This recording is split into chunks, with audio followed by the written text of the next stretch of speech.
Marta tagad mācās paralēlo parkošanos ar ID3. Paskatīsimies, kā viņai sanāks.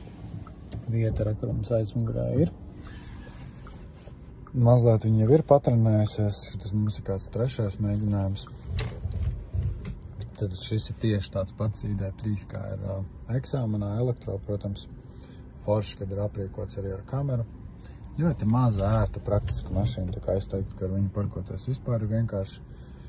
Un rekur mēs jau pēc kameras sacim, ka viņai tur visi būs sanācis, tā kā nāksies tikai bišķiņu pataisnot un būs iekšā. Tā kā īstenībā forši, ka šādas mašīnas ir eksāmenos, jo nesalīdzinām vieglāk ar šādu ir noparkoties. Ir ok, viss kārtībā. Šitā? Jā, rekutāt, šeit var redzēt, kur līnija tā beidzās. Tu esi vietā, iespiedi parkingu, jā, un viss. Kulaciņš. Swag. Tā dope.